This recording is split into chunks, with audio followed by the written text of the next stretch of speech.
Well, hello everyone. My name is Michael S.K., and welcome to Higurashi When They Cry, Chapter 5, the beginning of the answer arcs, or answer arc, if you will. Apparently, this is the part of the series where a lot of the questions, hopefully all of them, if not, at least the majority will be answered, because gosh golly gee, there are a lot of questions that I've been asking ever since I first started playing this a year ago. This video, I will hope, will be uploaded, I guess, literally 1 year after I finished Chapter 1, so on Halloween Day, and I don't really know what the significance there is, but I guess it means something to me, since I'm bringing it up and I'm planning that. But enough of that, back on this, yes, Chapter 5, very excited to jump in here, and I've had a lot of support going through the first 4 chapters, a lot of help, a lot of conversations back and forths, people kind of teasing some things and kind of pushing me to think about certain things. Luckily not spoiled on anything, or at least I don't think so, so I guess I should be grateful for that. And I guess I shouldn't count my chickens before they're hatched, but regardless, very excited to have made it this far with this series and to have stuck with it. We're going all the way to the end, and I'm very excited to jump in here with the answer arc. And I guess I should mention, if you are new here, then bear with me. I am an idiot. Things that are obvious are not exactly obvious to me, and I'm very forgetful. So there is also that. And I have made plenty of predictions throughout the course of the 4 chapters. Chapter 3 and 4, I think I made the most predictions. Chapter 2, I don't remember what I thought in that one. That one really went in a very interesting direction. Chapter 1, I feel like I need to revisit. I've been planning on it, but I just haven't, because it has been a while, obviously a year, since I've gone through Chapter 1. I definitely would like to go back and really just revisit what occurred there at the end, because so much just went downhill, and everything just went totally bad. So I'll stop rambling. Thank you for choosing to come along with me for this journey into the second part of the Higurashi When They Cry series. I can't wait to hear the baby crying or laughing or whatever it is. I don't know how to pronounce that. What the fuck?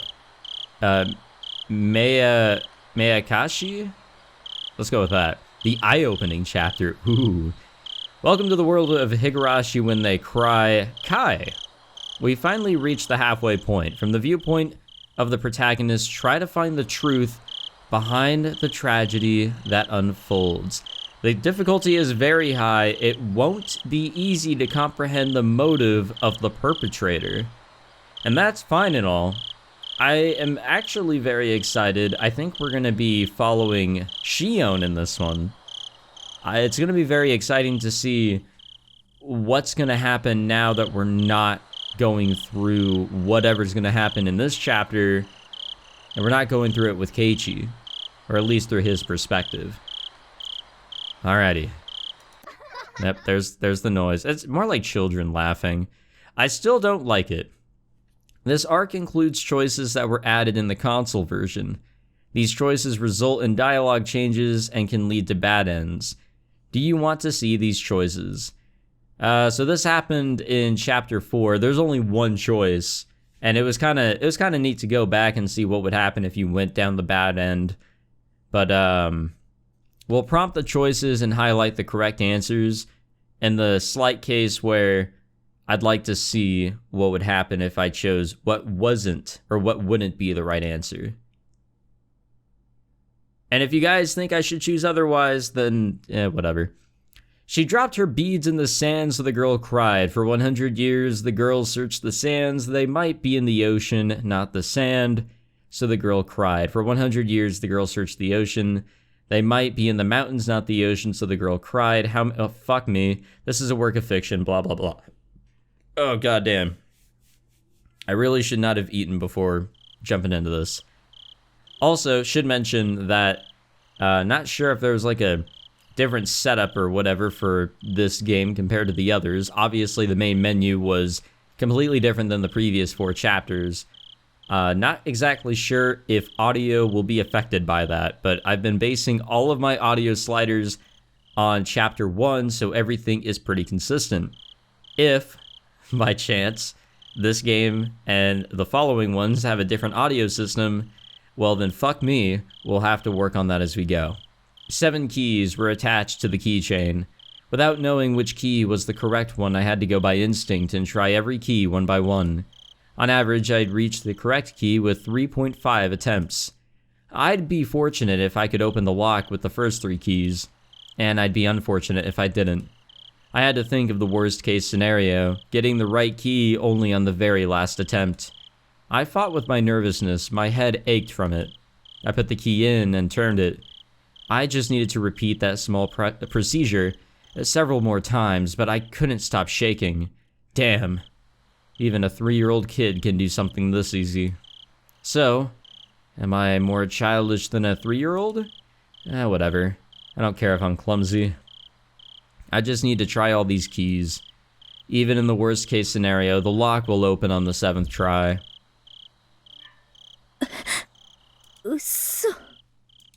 Reality isn't always the same as math. What happened was worse than my worst case scenario. None of the keys worked at all. I could feel the blood draining from my brain. Did I get the wrong set of keys? No, I definitely see a faint marking that says this set is for this door. Am I just reading it wrong? Should I go back to the key cabinet to look for the right one? That would mean a great loss of time. Just by being here, I'm already risking so much. Something that could ruin everything might happen any moment. If I can't open this lock, do I have to go back to the administration office? If there were no other choice, it'd be a waste of time to spend another second here. The administration office wouldn't necessarily be empty at this time. Somebody might come in. I won't be able to look for the right key if that happens. I stood up quickly, as if electrified. I was almost in a panic, and so felt the urge to move. My instinct pushed me. I have to go back there as quickly as possible. It's dangerous to be here, and it's also dangerous if somebody comes into the administration office. I cooled my head, making it as chilly as possible to repress my fear. Calm down, Shion. Mion wouldn't panic in this situation. Maybe I'm just mistaken. Why don't I try the keys one more time? The next moment I felt a faint vibration in the air. Somebody was walking somewhere in the hallway. If it were a normal situation, I would have known I wouldn't run into them since the footsteps were very far away. But at the time, I couldn't think calmly. Ah, shit. Why am I panicking this much just because of footsteps? Calm down, calm down. I should be feeling excited instead. Calm down, calm down. I just need to do what I have to do. I should ignore the footsteps because they're not an immediate threat. Pretend they aren't there. I have to listen for something much more important right now. Ah, shit. This key should be hard and cold, but it's pliable and hot. It feels like rubber. How could I stick this into the keyhole? Shit, shit, shit. It wasn't the key that was pliable. It's my fingers that were limp. Ah, shit, shit, shit. The key sprung out of my hand and fell to the floor. It shouldn't have made any sound because it was so pliable, but it made a tremendous metal sound as if somebody pushed over a cupboard. Cling. The sound almost stopped my heart. I felt dizzy for a while. I looked around afterwards to carefully see if I caused any disturbance to the surroundings. Calm down, calm down. Nothing's changed. I don't hear anything. So am I safe? Calm down, calm down, calm down. Wait, I don't hear anything? What about those footsteps in the distance? Calm down, calm down, calm down. Are they looking for me after they notice the sound? Ah, shit. What is that sound I'm hearing? Is it my sweat dripping on the floor? Shut up, shut up, shut up. How could I hear the sound of my sweat? Calm down. Calm down, calm down. Calm the fuck down. I have no idea what's happening. I have to clarify. This isn't a prison or a detention center. Oh, it's a private school. Not a normal one, though. It costs a fortune just to get in. It's a boarding school that provides education from elementary school to university. Being for girls only rather than a school, you could say it's a factory that manufactures ladies. Some of my classmates here have never even used public transportation. Really, it isn't normal. To me, saying how nice to see you instead of just hi is already insane. And calling the teachers sisters gives me the creeps. Okay, it's kind of giving me an idea as to what kind of school this is. I hate the morning and evening prayers, to say nothing of the Sunday Mass. I don't want to memorize the Bible passages, and the Holy Ghost gives me a rash. If I stayed in this institution, and that's what I call the place, for many years, I'd either go crazy or be brainwashed. Most of the girls choose to be brainwashed, but I can't do that. After all, I was more impressed by the political schemes and international trade behind religious propagation than by the love of God which the Bible teaches. Because of that, I'd been treated as a problematic child from the beginning. I experienced lots of disadvantages as a result. I realized that quickly, so I superficially pretended to be normal. However, I got tired of acting, so I started to reveal my true self from time to time. I became a problematic child once again. People started to treat me differently once again. It's fun to misbehave, but it wouldn't do anything for me in the long run. So why did I act that way? Why, even though I knew it was going to backfire on me later on? After examining my emotions, I realized that I'd completely had it with my surroundings. I was afraid of being brainwashed in this institution. I can't live here. I won't let them brainwash me. 6 months ago, I decided to escape this place. The moment I made up my mind, I started to feel alive again. I acted ladylike in order to deceive the sisters. Pretending became fun once I'd set my goal. It gave me the creeps when they told me with smiles that it was God's influence that I started to behave religiously. I laughed at them behind their backs. I took on my classmates' duties in order to understand the layout of the school and the schedules of the staff and guards. I soon found out that the security of the school was immensely tight because there were many daughters of important people living there. The guards walked their beat randomly. There were surveillance cameras everywhere. The system that kept out intruders ironically also worked to prevent escapees. But that excited me instead. I simulated how to avoid all the surveillance in my head many times. I drew an escape route in the corner of my notes during class and tested if it worked. I strove to acquire any necessary skills for the escape. It was all fun. After all, the situation was cathartic, or what the fuck for me? Sorry, there's a limit to my English understanding and pronunciations. That's who I am. That's also who I am. No matter how hard they tried to brainwash me, I'd never change. I'd been waiting for the moment of my escape, preparing physically and mentally. First, I needed the courage to escape. I had to be confident of the plan. I had to think deeply about it. I also needed skills and physical strength. I imagined all the possible obstacles and trained myself. It was funny because I was finally able to enjoy gym classes, even the long-distance run-ins. I needed a perfect plan, as well as the physical strength and skills necessary to execute it. Also, supported by those things, I needed determination. I made sure that I had all I needed and executed the plan. I decided to plant a seed in school before the appointed day. The seed was a rumor that one of the male teachers was having a relationship with a student. I won't go into the details now, but that can turn into an enormous problem in this school. No, absolutely, especially if it's, hardcore religious. The school is limited to girls precisely because their parents want to avoid those kinds of problems. I guess that's also a dangerous deal. Those parents are mostly important people from various positions. If the romance was a fact and was leaked to the public, the principal would have to commit suicide in shame. What the fuck? In fact, even that might not be enough. In the world of girls, rumors spread fast, especially when they're separated from boys and are obsessed with dirty thoughts. So this kind of rumor goes around really quickly. The sisters try to get rid of that kind of rumor, and they warn the students not to be swayed by it. But apparently they're the ones who are the most swayed by those rumors. This means I managed to make them furtively deal with something shady without contacting families or the authorities. So if I disappeared in these circumstances, it looked like I ran away with some teacher. All the male teachers would deny it, of course. However, the school wouldn't believe what they said so easily. After all, there's a dirty rumor going around. By the time the school finds out about my escape, after they eliminate all the other possibilities, I'll be somewhere safe. I tried hard to spread the rumor that I was involved in the forbidden romance as widely as possible. The sisters questioned me a few times, but since the romance was something I'd made up, they couldn't find anything. No matter how hard they tried, they couldn't find any evidence. After 3 months, I was certain that I created a solid foundation.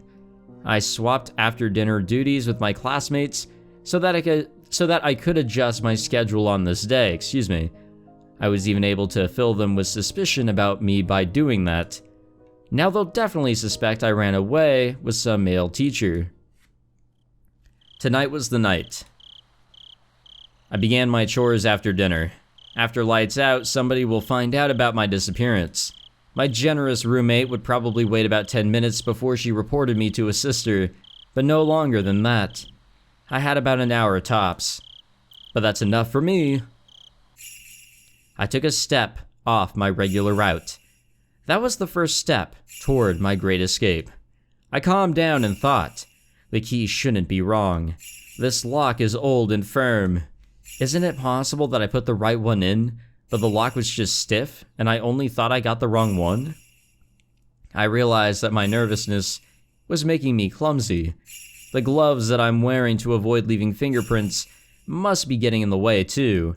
I should try the keys one more time. I picked the most probable one and gently inserted it into the keyhole. It's stiff. If I twist it too strongly, I might break the key. The moment I thought of giving up, I felt something in my fingertips. The key worked. I slowly opened the door. I could hear the crickets. I don't have to hesitate now, but somehow I'm reluctant to step outside. I can still make excuses up to this point. It might look awkward, but I still can. But if I take a step outside now, there can be no excuse. If the guards find me, they'll take me to the office immediately. There have been escape attempts before, and that's not really so strange. I don't think I'm the only heathen here. It's understandable that there have been people before who couldn't fit in this place. So the school is well aware of the possibility of escapees. I've heard rumors about what happened to those who were caught while attempting to escape, and I don't want to believe any of those stories, though. You see, all the school's horror stories involve students who attempted escapes. Whatever, bring it on. I'm not expecting to get a second chance anyway. There'll always be only one chance. Things get serious beyond this door. I psyched myself up and pushed the door open. A strong smell was hanging in the air. Is that normal for the outside? I'd never smelled this strong grassy smell before. Is there something going on? Do I have to be wary of it? Should I go back and wait for another chance? That's silly. There's nothing strange going on. This smell is something I smell every day. I just wasn't aware of it. It's true, isn't it? Even though I pretend to be cool, I'm nothing but a nervous wreck. Calm down. Calm down, Shion. I can rely only on the map inside my head from this point onward. I'd researched the locations of all the surveillance cameras. I'm confident that I'll be able to avoid all of them. But I'm not sure about the guards. They pick their patrol routes randomly after all. I have to take a chance. I can hide myself in most places, but there's an area where there's nowhere to hide for several meters. I concentrated to keep my senses keen. Well, I have to depend on my luck in the end. Even if I do my best, the guard might find me by mere chance. On the contrary, I might be able to get away no matter how unwisely I choose to move, if I'm lucky. Damn, after all that effort, it just boils down to luck? Haha, this is a gamble after all. When I realized that, I got excited. Yes, this is a gamble. I'm trying my luck. This is a game to test my determination, or the determination to change my life. If somebody failed to escape from this school, that meant they didn't have enough luck to survive in the real world. But I'm different. I'm going to get out of here. I'm testing my luck. Here goes, Shion. I ignored the noisy bugs and concentrated only on suspicious sounds. I heard no threats. The loudest sound wasn't the bugs, it was my own heartbeat. Crunch. Even my own footsteps were so loud they could break my eardrums. With each step, or each and every step, my overactive imagination tormented me with premonitions of unexpected run-ins with guards. Countless times that torture grew too hard to bear, and I thought of running. But if I broke into a run, the noise I made would only draw suspicion. If anyone heard running at a time and place where people shouldn't be, they would realize something abnormal was happening. But if the footsteps they heard were just walking, then they'd likely think nothing of it. Of course, I don't plan on even letting them hear those footsteps. I tried to extend my senses to get as much information as possible. I didn't sense anyone's presence. I might have felt safer if I heard a guard in the distance. I'm worried that my senses might not be keen enough to detect everything. Somebody might be right behind me, without me being aware of it. I didn't want to make any noise, so I stopped from time to time. It's likely I'm constantly fidgeting. To stop or to run. Something within urged me to choose from either one. I can't choose to stop. I have to keep going quickly and stealthily. I'm already risking so much just by being here. Running, of course, would be absurd. I know that. The urge to run continued to bug me. My head was filled with those thoughts as I went through this dangerous territory. I succeed in passing through without running into anybody. I couldn't help but sit for a moment and exhale the rotten air from my lungs. My negative thoughts vanished quickly. Just a little more to go. Just a little more. Just through that bush over there is the fence that separates this place and the outside world. Once again, I strongly felt the urge to run. I suppressed that desire and carefully tackled the final step. The beautiful looking fence didn't seem designed to prevent escapes. While I was worried that somebody might see me climbing up the fence, it fortunately didn't happen. It's even possible that this fence might have a touch sensor. It's too late now. It doesn't mean anything now since I'm already climbing up. From the top, the fence seemed about 7 feet high. I have to go down carefully, just like when I climbed up. I knew that logically, but I couldn't think that way anymore. I chose to jump off with no hesitation. Of course, I regretted my decision during the fall. I got scared because the flight was longer than I expected. I didn't land beautifully, and I fell onto my butt. But there was nobody around to laugh, and I didn't have time to be embarrassed. I looked around to see if anybody heard my landing. Even the crickets weren't interested in the sound I made, and I felt relieved. I looked at my watch. 5 minutes until 8 p.m. It was just a 15-minute escape. Putting a number to it really made it obvious just how short it had been.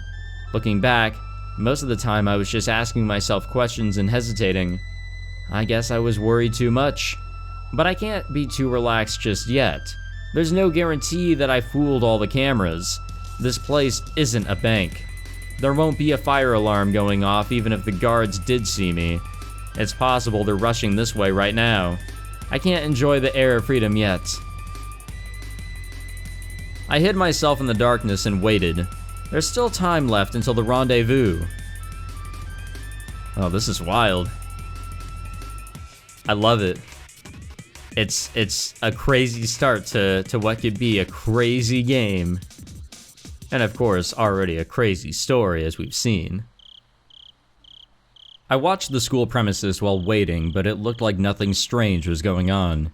The building was lit up and the beautiful Western-style architecture made it hard to believe that it was a school. It should be armed with electrifying wires, searchlights, and guard dogs like the prison it is. Honestly, you look at the gate and then you look at the building in the background, and I can totally agree. I thought I'd experience a surge of school memories in a situation like this, but it didn't happen. And that sort of thing only happens when you have good memories. I have no good memories of this school, so there's nothing to remember. But if I could pick a series of images to recall, it'd be the luxurious dinners we had every night. So my memories would be nothing but international cuisine, Japanese, Chinese, French, and so on. What the hell? That's just too funny. I burst into laughter. Is this really the time to be bursting into laughter? At that point, I heard a car approaching. I crouched in the darkness. The plate number is the same as I was expecting. That's the car. I jumped out and rushed to the passenger side, then opened the door and got in. Who the fuck is this? Shion-san. The driver was a man of early old age. He'd be angry if he heard me say that, though. He thinks he's still middle-aged. He looked at my face and learned that I succeeded. He smiled. 茶場の空気は久しぶり。とにかく今は銀シャリが食いたいかな。学園では上品なお料理ばかりが出てると聞いてましたが、シオンさんにだけは麦飯が出ていたんですか？バカ、そんなわけないでしょ。冗談に決まってるじゃない。ほら、笑ってる暇があったらとっととアクセルを吹かす。はいはい、仰せのままに。You know, now that I think about it, his name does sound, or seem, a little familiar. Kasai. Kasai really did laugh out loud. After telling me to buckle up, he accelerated. The cathedral-like school disappeared from the mirror in an instant. It disappeared so quick that I didn't have time for a surge of dinner memories. Goodbye, my lovely school days. Haha. I'm gonna fill my stomach with junk food from now on. I'll forever be free from the table manners you taught me. Aha. Serves you right. As we drove, the scenery began to change. Soon we were surrounded by vast fields of crops and few streetlights. It reminded me that this was just the countryside of Japan and not Europe. お腹は空いてないですか？どこか飯の食えるところへ寄りましょうか？食事してるからいい。I lied. I'm actually a bit hungry. I didn't eat much of dinner or at dinner to avoid slowing myself down with a full stomach. I appreciated Kasai's offer, but I didn't feel like taking the time to eat while we were still in enemy territory. この時間ですから、高速に上がってしまうとサービスエリアへ寄っても自販機しかないですよ。まあ、最近はハンバーガーとかの自販機もありますけどね。そうそう、聞いた話では最近じゃおでんの自販機もあるって話です。I think that's exactly the type of junk food we're looking for. はあ？何それ？コーヒーの自動販売機みたいに器がポロッと出てきて押したボタンの具がボトボトって落ちてくるわけ？気持ち悪い。そういうのじゃないらしいですよ。おでんの缶詰になってるそうで。あ、ごめん。缶詰はパス。缶詰、もう子供じゃないでしょうに。嫌なもんは嫌なの。うっさいな。もう何笑ってんの？ Kasai chuckled. He must have been trying to help me relax. He isn't usually so talkative. 私は疲れちゃったよ。少し寝させてもらいます。これ、リクライニングどうやって倒すの？そっちの左側の根元を探ってみてください。レバーみたいなのがありませんか？うん。あったあった。よっこらしょっと。Kasai laughed again. 何か面白いこと私した？いえいえ、よっこらしょなんていう若くない言葉遣いがどことなくミオンさんに似ておられたもので。Well, obviously, Mion and I are identical twins. We're perfect copies of each other. When I react to something, so will Mion. When Mion reacts to something in a certain situation, I'll react the same way. お姉は元気？多分元気かと。私も親族会議の席に親父さんをお連れするときに少しすれ違う程度ですし。そっか。お姉はもう実家じゃないんだったね。Hinamizawaのばあさんのとこだっけ？シオンさんが学園に入られるのと一緒の時期に園崎本家に移られました。I responded with disinterest even though I was the one to ask about her in the first place. The main house is where Oryo, the current leader of the Sonozaki family, lives. That's my grandma, who I call a hag. That's lovely. But when we use the phrase the main house, that usually means more than just a dwelling. What Kasai refers to is the same thing. 少しは変わった？ミオンさんがですか？そう。あのばあさんと朝から晩まで顔を合わせてりゃ、少しは変わるでしょ。Kasai chuckled yet again. He knows I hate my grandma. 私が見る限り変わったようには感じません。シオンさんの知っているミオンさんのままですよ。私はどう？私は変わった？いいえ、全然。Kasai responded quickly with a smirk. I haven't seen him for a while, though. It's not fun if he answers this quickly. I glared at him, and then he burst out laughing. 全然変わっておられませんよ。あれだけのお嬢様学校に入られたのに、全く変わらないというのは驚くに値します。チェー、好きなだけ笑ってろ。私は寝るよ。寝る。後ろの席に毛布がありますよ。使ってください。うん、ありがとう。I grabbed the blanket and rolled up in it. I'm exhausted, but I can't go to sleep. It's strange. Or maybe not. I must be tired from the escape. It's just that I'm feeling tense. Or still feeling tense, so I have to declare it once again, if only to calm myself. 寝る。私は寝るよ。はいはい。さっきからもう3回目です。それとも私が許可しないと寝れないんですか？今日のあんたは喋りすぎ。あんたが少し黙っててくんないと眠気も引っ込んじゃう。失礼しました、姫君。ではしばらく黙らせてもらいます。I like this guy. This interaction with Kasai reminded me of the old peaceful days in Okonomiya.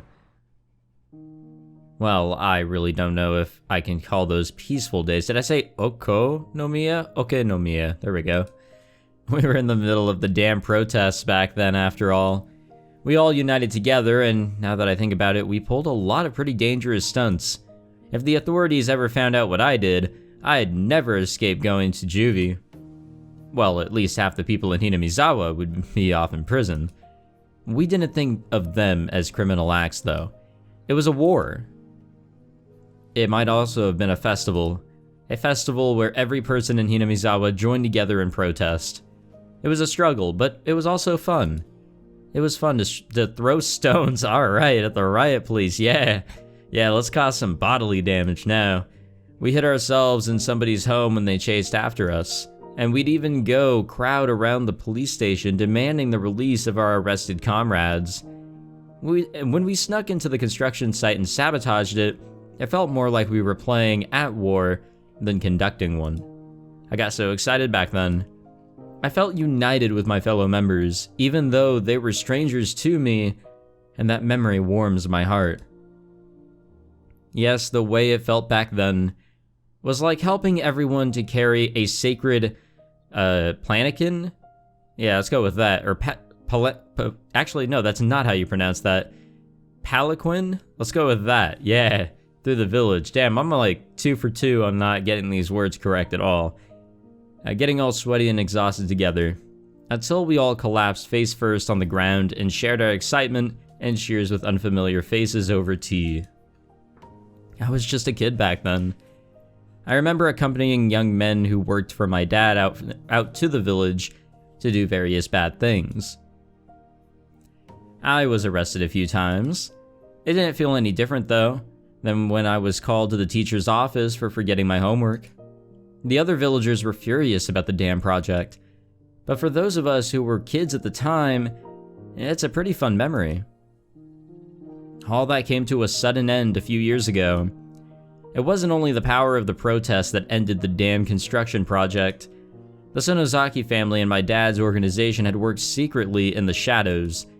This is top secret information in the Sonozaki family, but it's said they may or may not have kidnapped the Minister of Construction's grandson in order to blackmail him. Now, we know that's kind of what went down.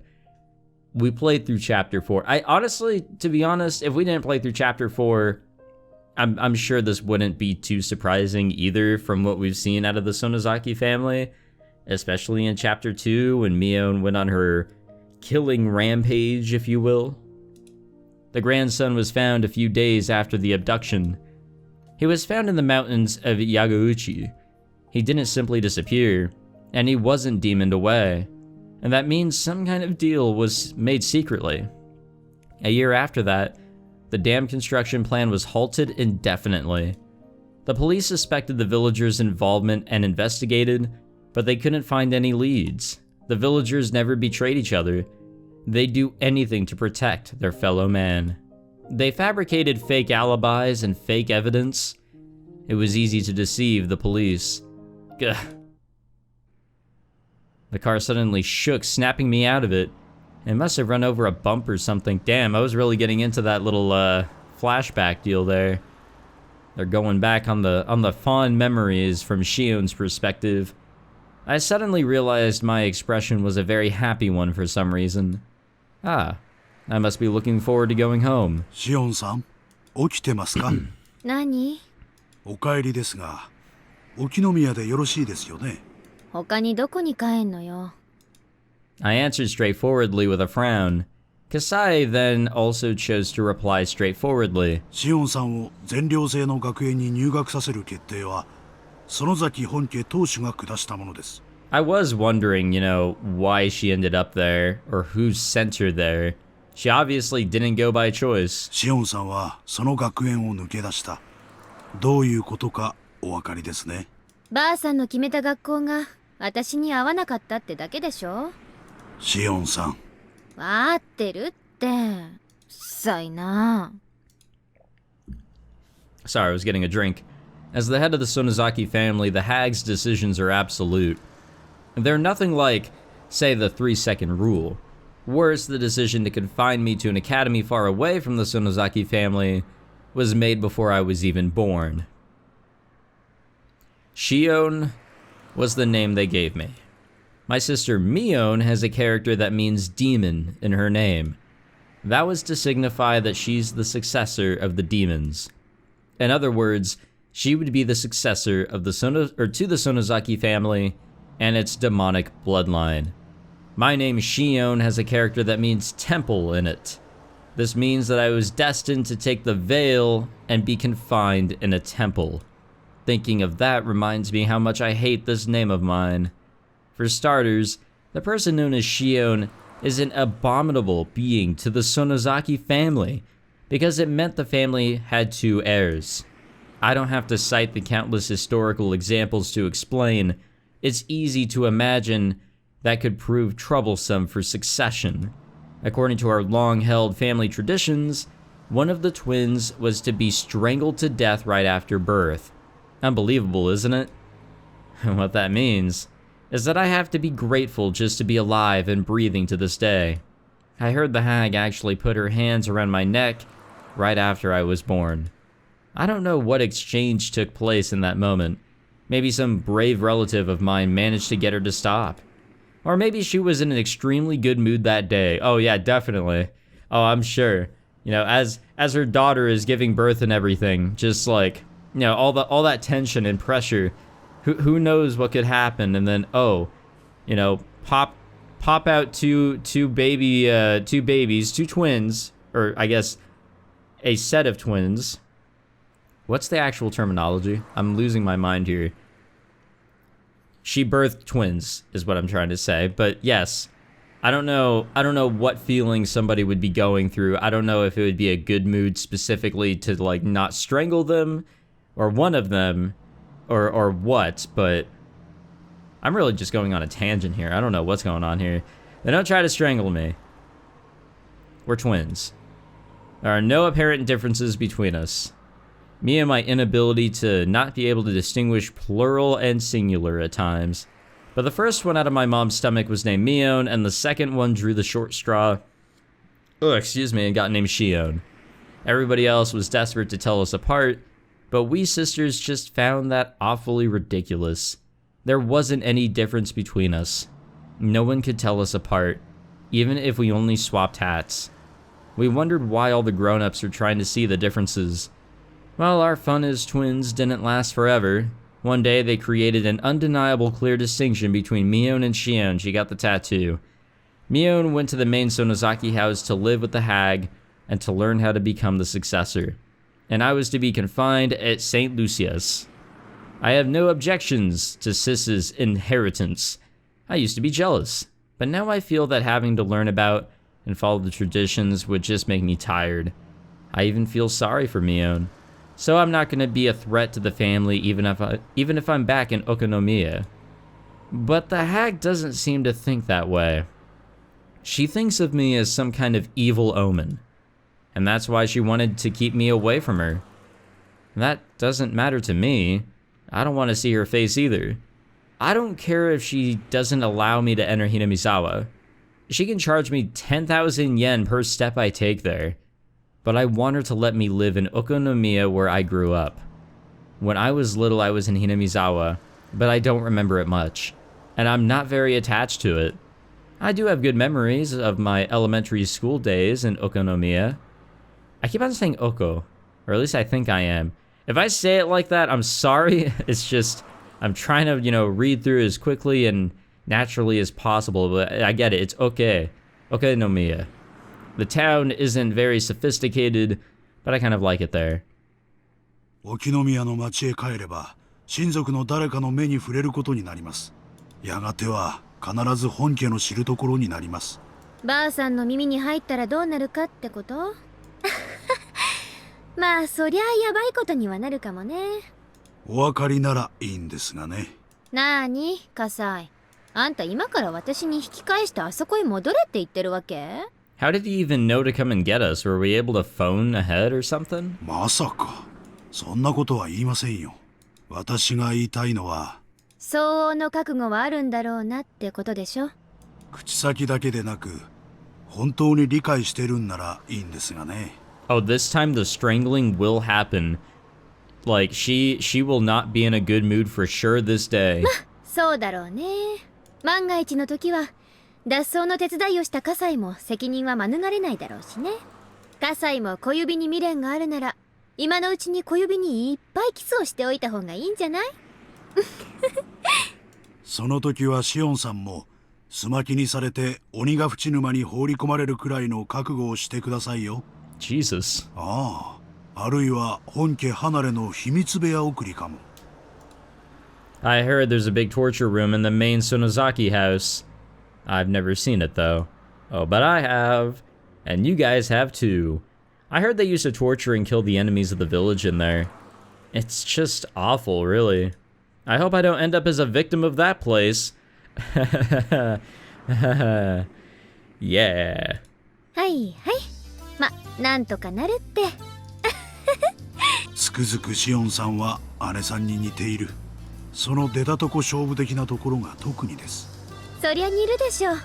実際の母親だもん。My dad and mom will be furious if they find out about my escape. I'm more afraid of them than of the hag. I don't want to go into the details, but my dad is part of the Yakuza. And he's in charge of the organization which covers the Shishibona area. He's in a very important position. So is Kasai here. He's an old friend of Dad who really trusts him. I don't know if this is true, but I hear Kasai used to be very aggressive, though he's gentle now. It comes with the age. I also heard that he has tons of scars. I mean, come on. In that sort of business, you have to have some scars. He was in charge of a few large areas, but after he was injured badly in a fight, he retired. Now he's my dad's consultant, aka a drinking buddy. He was my caretaker in my childhood, and now I feel like he's my butler. At first I thought my dad asked him to supervise me, so I hated him. But in time I started to feel like he was on my side. This is just a hunch. But I think Kasai used to be in love with my mom. My dad, mom, and Kasai were in a love triangle. Though my dad took the lead in the end, Kasai couldn't leave my mom entirely, so he stayed around as my dad's friend. Oh shit, is that him? I can tell that, from the way he acts. He's seeing my mom in me, and that's why he says I look like my mom every now and then. It kinda gave me the creeps at first, but he isn't a bad guy at all. He's actually pretty funny. I only found that out after I got used to him. He doesn't even look old. Like, not by any means. Obviously, it's just an illustration. It's all anime in the end, but come on. So when I thought about escaping, I naturally turned to him. I contacted him in an early stage of my plan and arranged to meet him today. Okay, well there we go. You could call him a conspirator. And it's not surprising he's worried about my return to Okonomiya. Considering the rules and traditions, cutting off his pinky finger isn't too far from reality. And I might be rolled up in a futon mat and thrown into the swamp for real too. Even so, there's only one place for me to return. I'm going to Okonomiya. I think I said it right that time and nowhere else. That's my hometown. This might be a kind of homesickness, but I don't care what it looks like. 実際どうするつもりです。園崎一族の目はそこいら中にありますよ。まあ、最初はのんびり隠れながら過ごします。仮に姿を見られたって、ミヨンだって言い張ればいいんだしね。Oh, perfect. We're now off the hook. それからで、ほとぼりが冷めてきたら、私に近しい親類から徐々に打ち明けていく。私に味方になってくれる人たちだってそこそこにいるからね。私も親父と大喧嘩した時、あちこちでいろんな人にかくまってもらったし。なるほど。味方と既成事実を十分に作り上げてから、最終的には園崎本家にもおめこぼしをもらおうというつもりですね。うまくいきますかどうか。行くって。そもそも私を学園送りにする決定だって結構みんな反対してくれてたもんね。あれは私をやたらと嫌ったばあさんの猜疑心からの決定みたいなもんだったし。葛西もそう思うでしょ？ええ、まあ私もあの決定にはさすがにやりすぎとは思いました。ばあさんはあれこれ余計なこと考えすぎて正常な思考なんかできなくなってんの。Well, that's never good. あのダム戦争で神経張り詰めっぱなしだったから、まだその時の興奮が抜けきってないんじゃないかな。たく。Kasai smiled. I couldn't go to sleep after all, even though I was rolled up in a blanket. Even though I told Kasai to shut up, I kept talking to him. In time, I got tired of talking. As I could feel the car run smoothly on the highway, Kasai spoke to me again. シオンさん、ほら。I was so tired that I ignored him. I wondered what he wanted me to look at, but I wasn't that interested. Yet I opened my eyes slightly and saw a sign quickly pass by. Kasai probably wanted me to see that sign. It had an illustration of azaleas around the letter that said, "Welcome to Shishibone City. My hometown is coming right up." Ooh.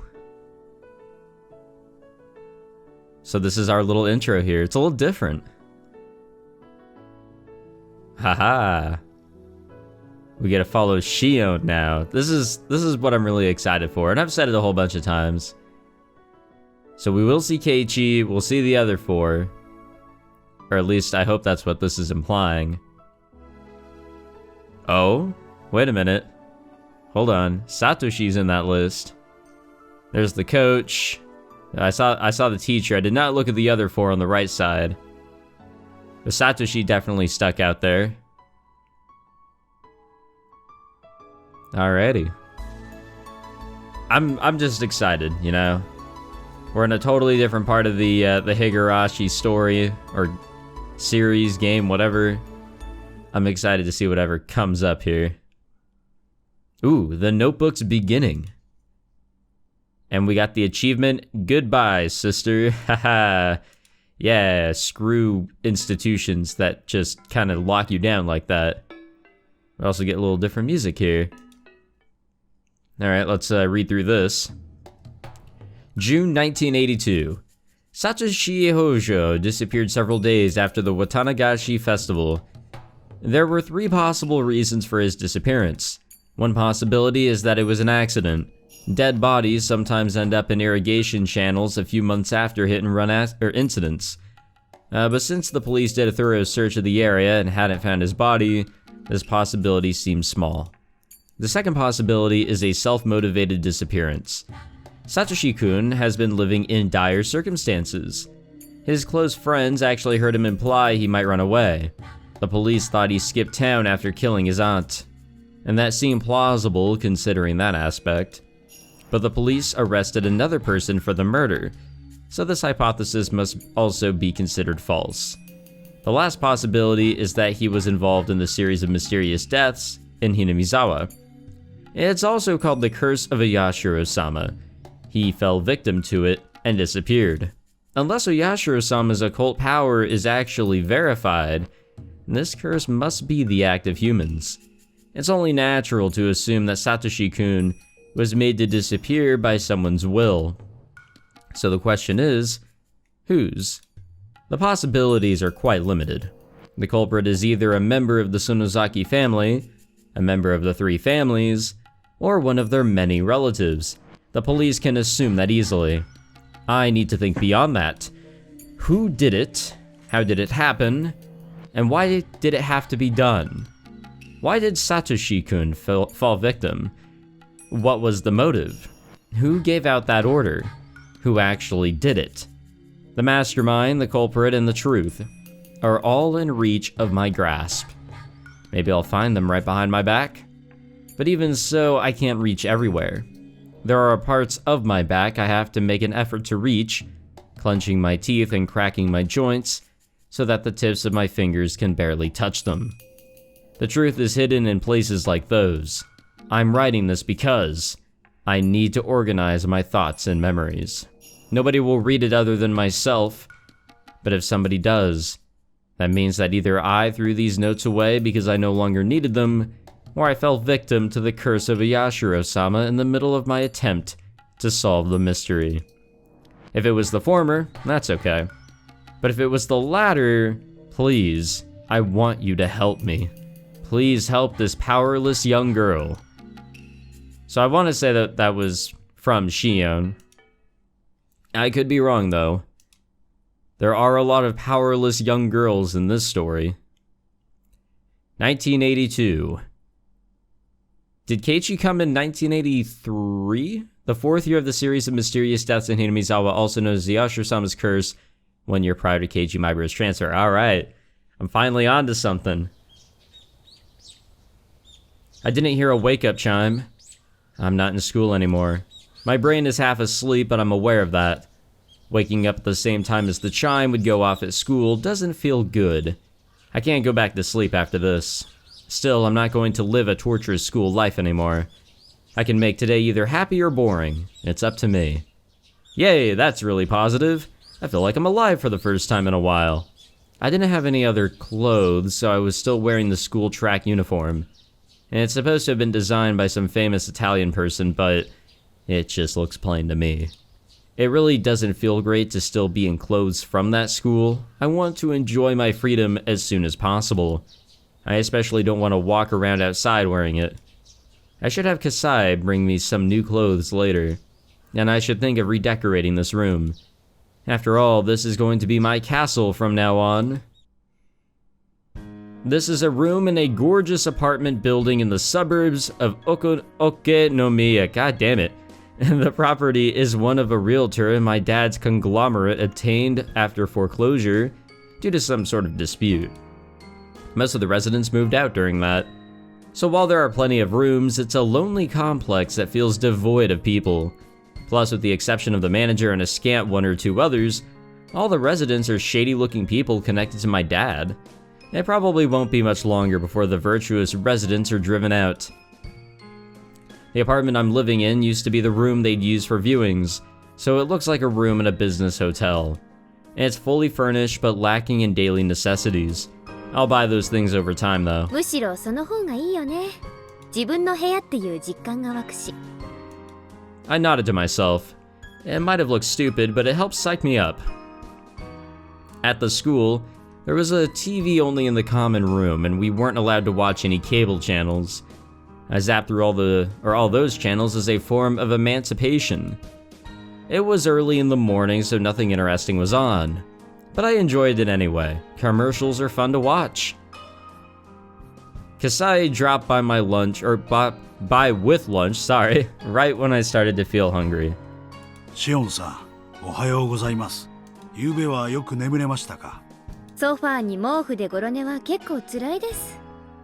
やっぱ日本人はちゃんと布団敷いて床に寝ないとね。たくあんが美味しい。I still want to experience sleeping in a futon. それはよかった。後で必要なものを教えてください。可能な限り揃えるようにします。ありがとう。あ、でもそんなに気を使わないでいいです。私の好きで始めた生活だし。葛西だってたかられたらお財布持たないでしょI have to be serious about my plan. I can't let myself take advantage of Kasai's wallet forever. バイトでもしようと思います。生活費くらいは自分で稼がないとね。私が選んだ生活なんだから自分で何とかするのは当然。それはたくましい限りです。でもいいんですか？外を歩けばやがては親族の誰かに見つかりますよ。そこは少しは考えてある。そこでミオンの力がいるわけよ。葛西さ、本家に電話してもらっていい？ミオンが出たら受話器変わって。やれやれ、何を企んでるやら。どういう作戦ですか？ Kasai dialed the number. It's funny to me that we're calling the main house, even though that's the place I most want to avoid at the moment. Well, whatever the plan is, I'm sure it'll work out. おはようございます。ミオンさんですか？ご無沙汰しています。葛西です。ええ、おはようございます。少しお待ちいただけますか？今受話器を変わります。I take the handset. もしもし私が誰だかわかります？その声は、でもそんなはずは、シオンの寮は使用電話禁止だったはず。そんなはずはない。学園では外部との電話は禁止だからね。それが電話してきたってことは血の巡りの悪いお姉でも意味がわかるでしょあんた、学園抜け出したの？どうやって？そんなことはどうでもいい。会いたかったですよ、お姉。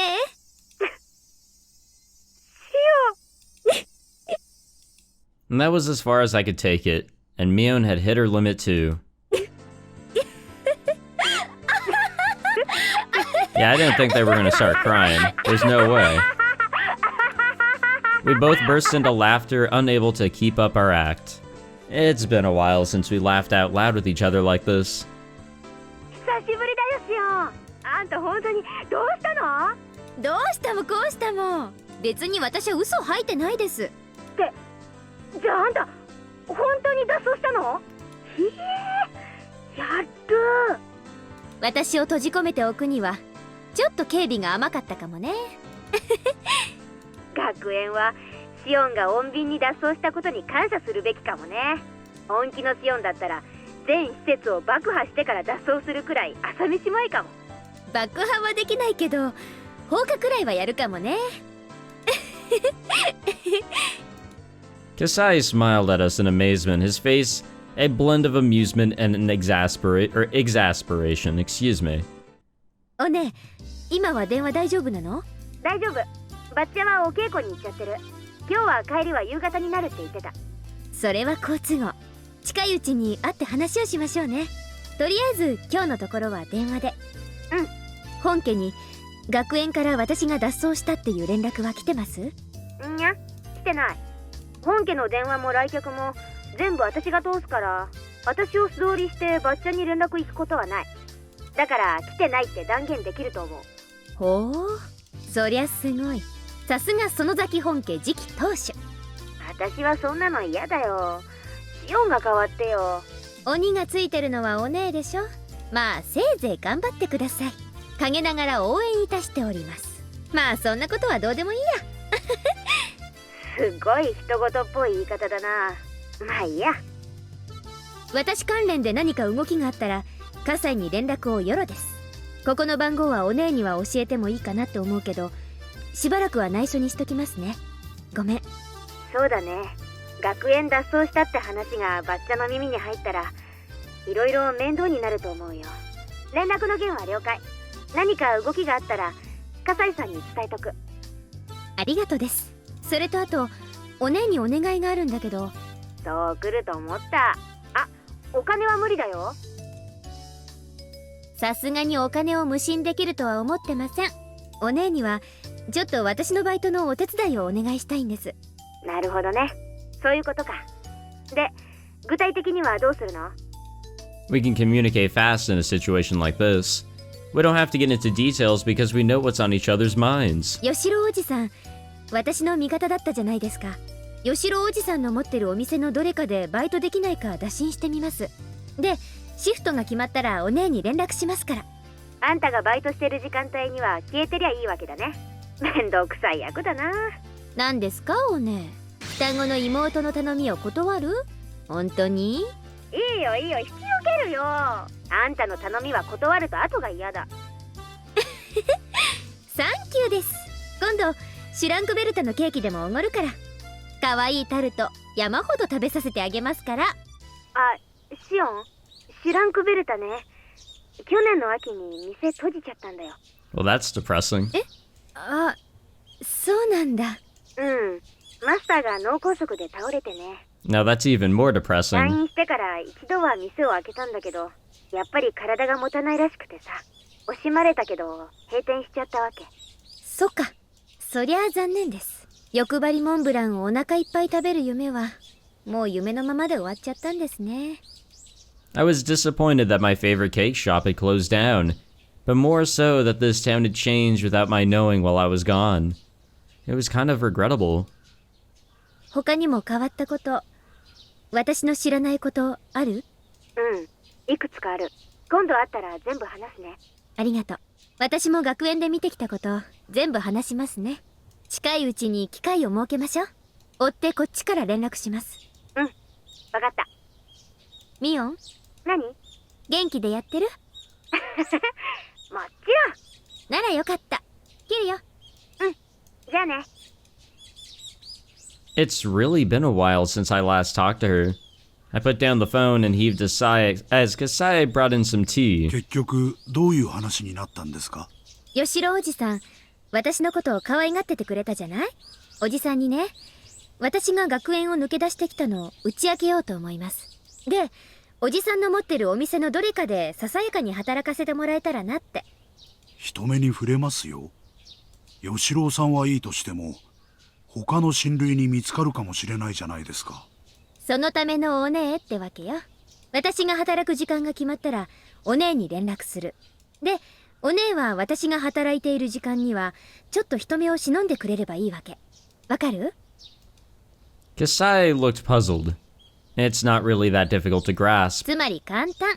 バイト中に私が何か咎められるようなことになったら、私がミオンだと言い張ればいいだけの話なんです。お分かり？ Normal people wouldn't buy this kind of plan.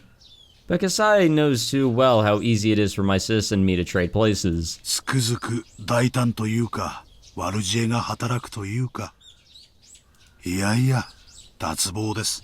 もちろん褒め言葉だよね、カサイ。Kasai looked amazed. If things go south, it'll affect him too. Considering the rules of my dad's profession, he won't be able to get away with just a mere apology. And that's why he doesn't want me to do anything too risky. I think I have to make it up to him, since he helped me escape even knowing that risk. Well, I was figuring that we'd end up here. It's all connecting. シオンちゃんのことをどうのこうの言うやつがいたら、俺が少し締めとくから。やっぱ吉郎おじさんは頼りになります。おじさんならきっと助けてくれると思ってました。Uncle Yoshiro pounded his chest with his fist after offering me his assurance. He seemed glad that I turned to him first. いいんだよ。俺はシオンちゃんの自分の生活費は自分で稼ぎたいっていう気概に感心してるんだ。金をたかりに来たんだったら本家に突き出してるところだぜ。ああ、おじさん怖い。I knew he was reliable. He understood my situation straight away and promised to help. 店長、シフト表持ってきました。ここに置きますね。One of the store clerks brought out a work schedule. There are many things I'm unfamiliar with written on it. で、シオンちゃんはどのくらい働けるんだい？私とお姉の都合次第かな。できたら私の指定する日だけ入れるのが一番いいんですが。おいおい、そんな虫のいいこと言うやつ面接じゃ会ったことないぜ。まあな、仕方ないもんな。I'm depending on Mion for my work, Our schedules have to match. Of course, Uncle Yoshiro understood that. But I also knew he couldn't afford a selfish part-timer who only works when she wants to. In the end, he decided to hire me as an office helper and not an official worker. Hey, that's how I started. As a temp, I wouldn't have a work schedule. My uncle also decided to pay me out of his own pocket. 生活費が稼げればそれで OK です。じゃあそういうことで頼むぜ。一応金を払うんだから仕事中はしっかり頼むぜ。あと事務所内じゃおじさんは勘弁な。はいはい、分かってますよ。店長さん。ふつつか者ですけど、よろしく。こちらこそどうぞよろしく。Once all the business talk was over, my uncle hounded me with all kinds of questions. He asked me things like, what was it like in a prestigious girls' boarding school? And so on. Apparently, there were all kinds of rumors going around about the St. Lucia Academy I was confined to, and everyone was curious about it. I added a few embellishments of my own as I explained how unordinary life at that school was. My uncle looked extremely delighted to hear all the little details about life in a secret garden for girls. Horny bastard. Yeah, that's also a little pedophilic there.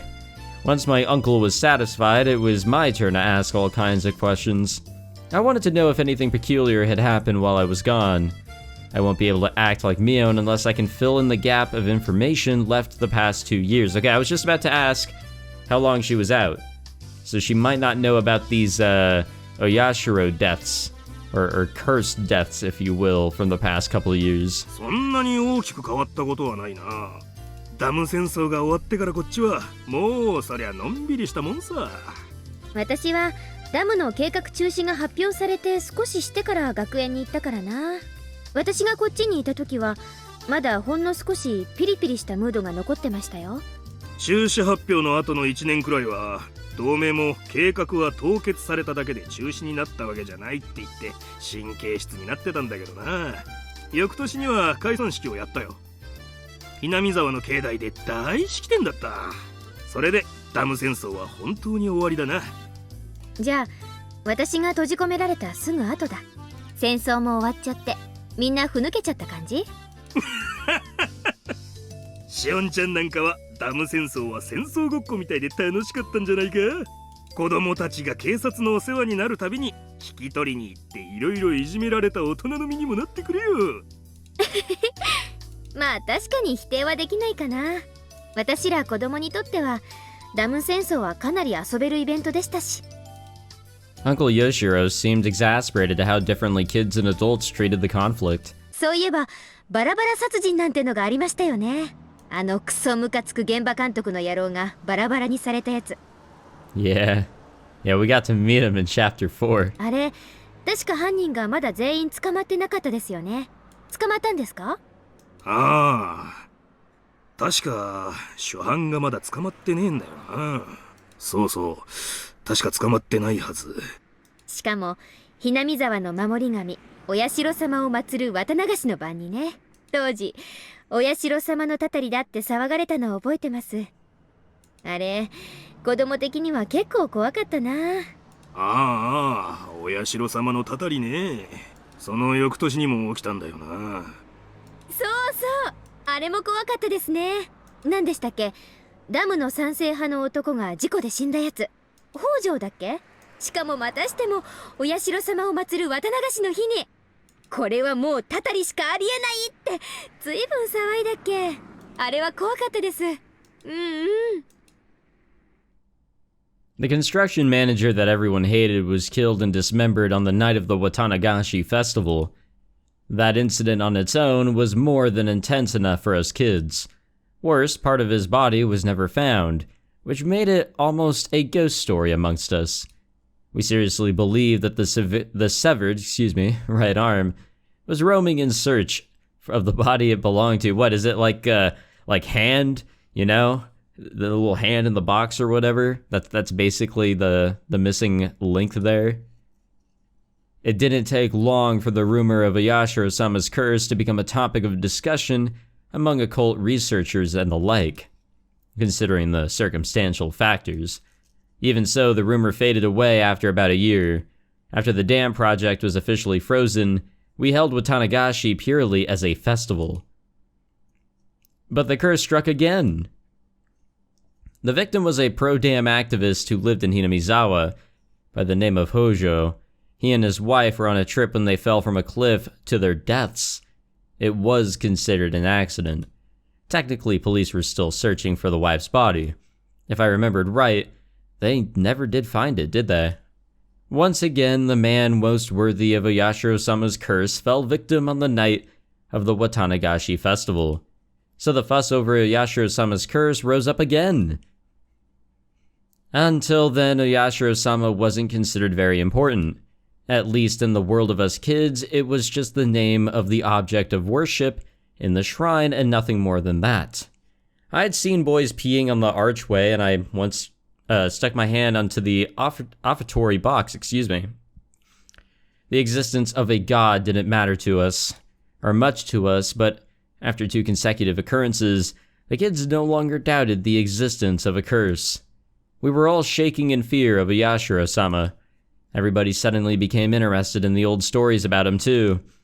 We quietly listened to the musty old stories the elders had to tell, and we started genuinely believing in the tales of Oyashiro-sama's miracles, which any of us would have laughed away before. Oyashiro-sama's rules were awfully simple and clear. Enemies treading into Hinamizawa will be cursed. Villagers leaving the village will be cursed. What defined the village was terribly vague. Were we never allowed to leave Hinamizawa village? Was going to Okonomiya still safe? Was a single step enough to be out? Was a 3-day, 2-night hot spring trip still safe? We kids tried to draw a line. It was decided in the end that if you had a house in Hinamizawa or Okonomiya, you were safe. And it was okay to go on trips if you had a house in either area. I know it's weird, but those rules were made up by kids after all. According to those rules, I'd be cursed, since I lived at a boarding school in such a remote area. I couldn't say it out loud because I felt embarrassed. And in fact, I was a little scared of the curse. でさ、その翌年にも起こったんだよな。やっぱり2年連続ってのは結構きますよね。私は今でもお社様は信じてるな。シオンちゃん、2年なんてもんじゃないよ。知らないの？知らないですよ。何の話？そっか。シオンちゃんはあれの直前に学園に行っちゃったんだもんな。知らないよな。Uncle Yoshiro grimaced as if he had said too much, as though he had mentioned something I shouldn't know about. 何おじさん、そこまで話を振っておいて急に黙られると面白くないですよ。まあ、シオンちゃんももう小さい子じゃないもんな。おじさん、私を見てまだ小さい子供っていうのなら、眼科行くか回し蹴り食らうかのどちらかを選んでもらうことになるんですけど。Hell yeah, call him out. もう、わかったよ。別に隠しゃしないよ。あったんだよ。その後も。あったって？おじさん、さっきから何の話？ Tick? When I was very little, I always had this tick before I heard something bad. It was like a gnome who lived inside me that was giving me a warning. Like he was poking me with a small needle. When I felt this tick before my parents called me, they'd always either chide me or tell me something bad. So I used to run away when I felt it, but my senses seemed to have grown dull over the years. Even though my gnome poked at me, I just sat there. 実は賛成派の北条が転落事故で死んだ次の年にもな。つまりは去年なんだが、またあったんだよ。あったって、また綿流しの日に？ 3年連続で？また？そうなんだよ。ほら、hinamizawaの神社あるよな。古出神社。あそこの神主が祭りの夜に突然ぽっくりいっちまってよ。聞いた話じゃ、原因不明の奇病で急死したとかしないとか。Yeah, I guess in my head I had it backwards, but I guess it really was. Okay, year 1, the old man who was running that dam project. Year 2, it was Satoko's parents. Year 3, it was Rika's parents. Year 4 is going to be Satoshi. Year 5, it's going to be me. And I guess I got year 2 and 3 mixed up in my head. またしても綿流しの夜に。で、神さんもその晩のうちに沼に飛び込んじまって、村長たちが集まっててんやわんやの。Huh. Well, it's a really weird place to kind of just end that off at, but whatever. I guess I can't complain. Little sections here are a little short. 奇病ってのはお昼だと思うけどね。急死したってのは本当。神主さんは綿流しの準備で大変だったと思うし、あの頃は少し体調崩してたみたいだからね。急性心不全とかそういう感じのよくあるやつだったんだと私は思ってるけどね。でも綿流しの日にってのが異常でしょ。それも3年連続で。普通に考えたら人の死がこうも同じ日に重なるなんてことは考えられない。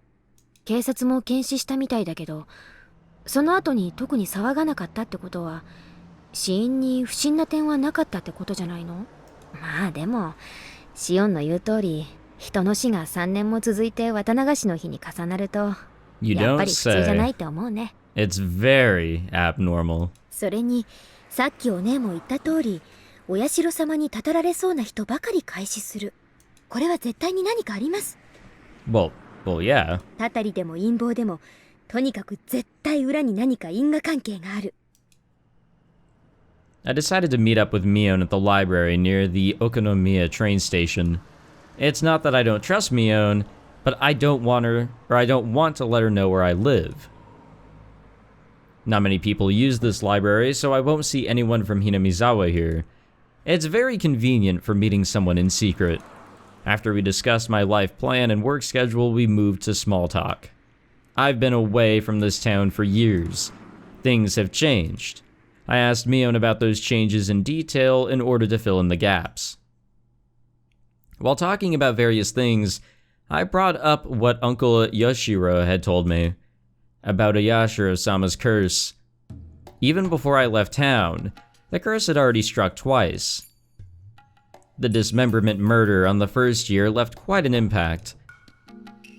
And the year after, the pro-dam activist couple fell off the cliff on the day the villagers were enjoying their first Watanagashi festival. God damn, I'm tired. Since the dam project was indefinitely frozen.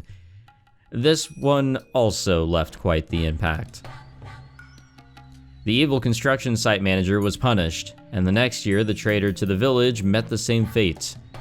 If it had happened only once, people would have concluded that it was just a bizarre coincidence. But when it happened 2 years in a row, people were far more likely to believe it was a curse. Fool me once, shame on Oyashiro-sama, but fool me twice, that's a shame on me. I know up to that part. And after I left town, the curse struck again for the third time. People talked about the curse more intensely than ever, both in Hinamizawa and Okonomiya. Come on now. I have to rethink this. Oyashiro-sama's curse has drastically gained credibility while I was away. It was still unclear with the first 2 incidents. But after it continued for 3 years straight, people's doubts changed to convictions. Even though the priest who died on the third year wasn't an enemy of the villagers, the fact that people in Hinamizawa didn't care for him much added even more credibility to the idea. 神主は確か嫌われてませんでした？同盟の役員から。日和見主義なんじゃないかって叩かれてたね。戦争末期は同盟内でも過激な理論がまかり通ってたから。神主さんの穏健な態度はそういう人たちにとって気に食わないものだったと思うね。The priest had looked strict and scary. The way he spoke was always so formal. But in reality, he was very warm and reserved. Maybe it was because he was a son-in-law having married into his family. I'm sure the priest and his personality were the perfect fit for managing the shrine that was used for summer festivals and village meetings. I think we actually, I think it was talked about a little bit in chapter 4 during, when we were kind of snuck into the idea, or whatever was being discussed in one of the Guardians meetings. With that gathering spot style atmosphere of the shrine, changed completely when the Dam War broke out and it became the headquarters for the Onigafuchi Guardians. Prior to the dam protests, hardly anyone worshipped Oyashiro-sama. Of course, the devout elders paid worship to him, but the average person treated our god like how you treat fortune-telling. Once the dam protests began, Oyashiro-sama was suddenly hauled out as the symbol of the village's resistance.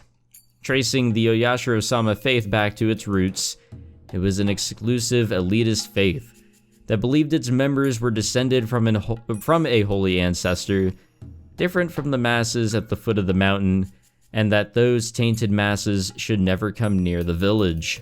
Of course, such self-centered ideology wasn't acceptable anymore in peaceful post-war Japan, so this doctrine was abandoned over time. Still, that idea remained, and they trudged it back up to fan the flames of nationalism and unite the town against the dam project. With the revival of those ideas, things only grew more radical by the day. And it didn't take very long for the Onigafuchi Guardians to become aggressive. After that, we were in a state of war. 100 million burning as one. Kill the white savages. Alright, want not but victory. I guess that's fair. Adults and kids both were gnawing at the bit, avid to repel the foreign invaders. Or avid, sorry. Describing it like that makes it sound kind of awful, but it is what it is. Like a reminder of the dark times of wartime Japan. But like I said before, for us kids it felt less like a war and more like a village-wide festival. Yet despite calling it a festival, dissenters were treated coldly. Their heartlessness lived up to the expression wartime regime. The Hojo couple who voiced their acceptance of the dam project in the midst of that atmosphere were truly brave. And then on the second year of the curse, they died in an accident. And everyone believed it was Oyashiro-sama's curse without question. Why didn't anyone think about how, they could have been pushed off? Like somebody who was pissed off with them, just somebody, in the village. That doesn't have to be anyone specific. Just was fucking pissed off at them. I mean, with everything that's going on, and now that we have all this backup information as to, what went on with Sadoko's parents, I can kind of understand somebody not wanting to have them around anymore. I don't, think that's the right deal, but I can understand the frustrations. So they were branded traitors and enemies of the village. The Hojo couple faced worse than just being ostracized as traitors. Yeah, they fucking died. Everyone gave them the cold shoulder and talked behind their backs. The only person who didn't treat them badly was the priest. While the priest never objected to the anti-dam movement, he also never objected to the Hojo couple's advocacy for accepting the government's eviction and restitution to rebuild new lives. Those unforgivable Hojos became a slogan as the three families, especially the Sonozakis, united the village by turning them into scapegoats. So they must have found it very shameful to have a fellow member of the three families approve of that, especially when it was the priest of the shrine that had become the symbol for the dam protests. As central figures in Hinamizawa, the three families were the backbones of the Onigafuchi Guardians, so a difference of opinion was undesirable, and the priest was never accused of anything. But secretly people whispered that he was a heretic, that he was unfit to serve as Oyashiro-sama's priest, that Oyashiro-sama's curse would soon strike him down, along with other rumors. 今にして考えると、神主さんって結構大人だったのかもねって思いません? It was pretty cool, managing to keep his head and remain neutral while everyone around him grew fervent. I thought Mion would share my opinion when I chime back in. So when Mion gave me his forced smile and didn't agree with me, I was taken by surprise. 本当に大人だったら、あそこは周りに合わせて強調すべきところだったと思うね。I really hope I remember to go back and edit my fucking audio footage, because my water bottle just fucking snapped and it was right next to the microphone. ウルデのおじさんは単に神社の神主だっただけじゃなく、仮にも御三家の一つ、古出家の長だったんだからさ。And if I don't go back, then I don't go back. And that will remain in the video forever. Hinamizawa全体が結束しなくちゃならないときに、模範となるべき御三家の人間が自分から輪を乱すのは、それが大人と呼べるかどうかは、私には難しいな。I was taken aback. I barely managed to say the following. Even though we're identical twins, we still had our own unique identities. Every now and then our opinions differed, but usually only over some trivial matter. We've never had a difference of opinion this big. It wasn't an enjoyable feeling. I decided to probe her some more. お姉の言う協調って言葉がなんだか好きじゃないんですけど。つまりそれって何？村全体を考えて神主さんは自分の考えを隠しているべきだったって、そういう話？要するに全体主義の中でこう主張するなと、そういう話？別にそこまでは言わないけど、ただやっぱり御三家の長の一人なんだから、もう少し言動は慎重にしてもよかったんじゃないかって、そういうことだよ。Yeah, I can agree with that in a way. Mion faltered a bit as my tone grew more like a cross-examination. I realized I was speaking a bit too harshly. What Mion expressed was probably the more mature option or opinion on our scale.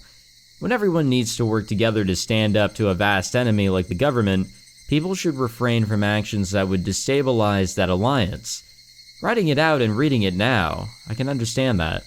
But I wasn't mature enough to agree to such a totalitarian idea. Sorry, goddamn, it fucking tongue-twisted my asshole.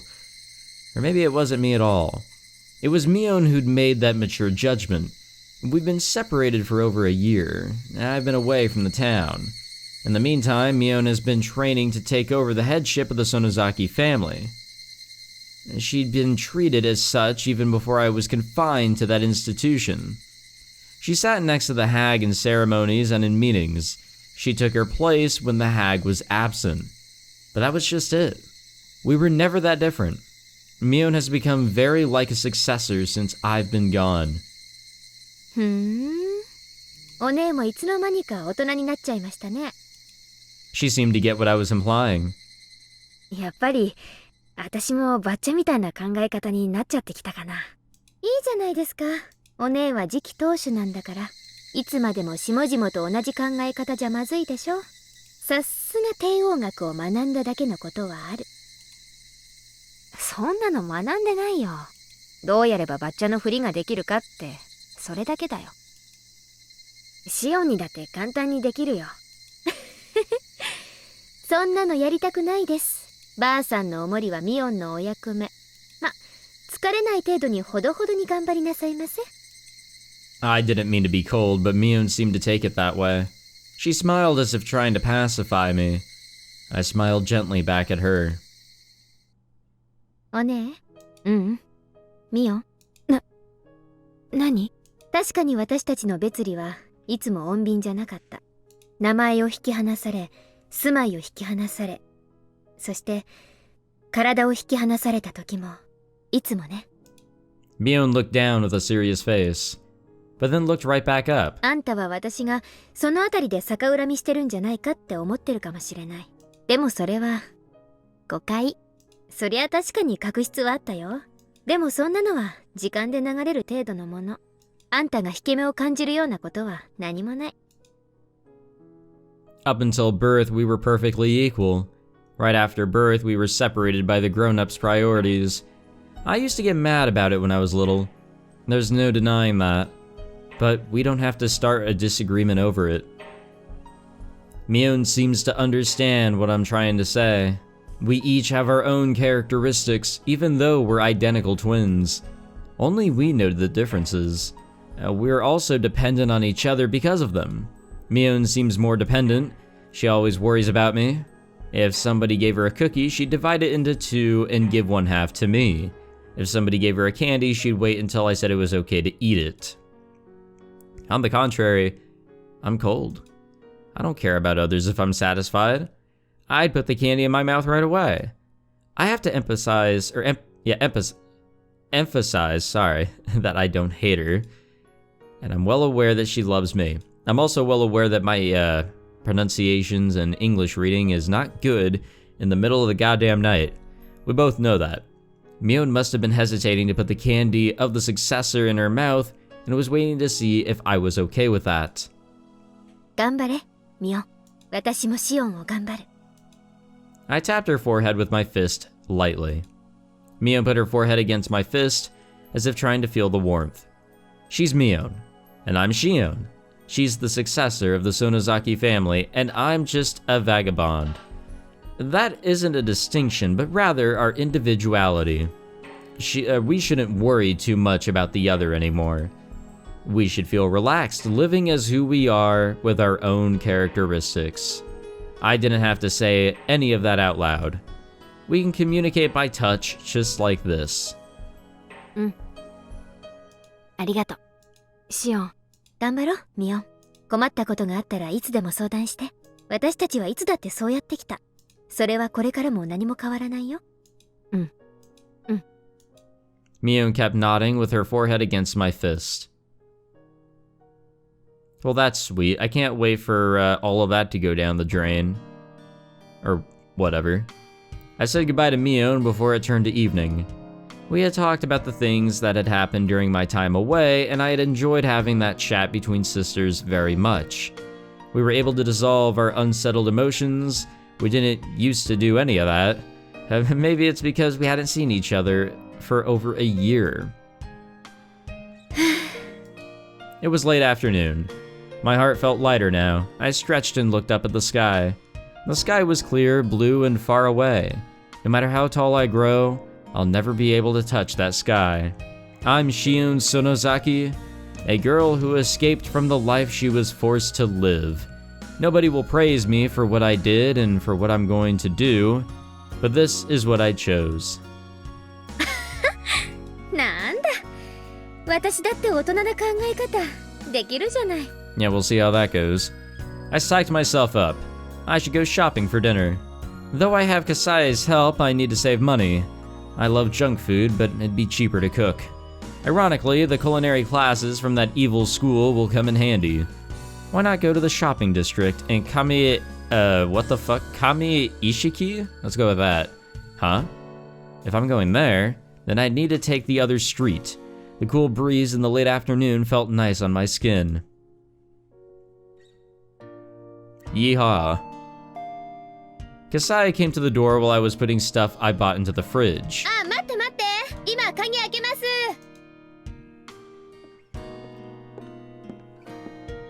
お買い物の帰りですか？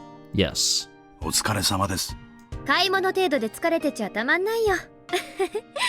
Why is he just such a big, strong man? あ、カサイも食べてく？一人者にはスーパーの野菜の単位は大きすぎだしね。He just looks ridiculously tall, I'm sorry. よろしいんですか？ Like, it's kind of uncanny. ご厄介になってもいいものでしたら、ぜひ。Kasai looked curious about what I'd cook. チェ、その顔は全然信じてないな。見てろ。これらは冷蔵庫でいいんですか？入れておきますよ。あ、悪いね。二人分だとお米はこのくらいかな。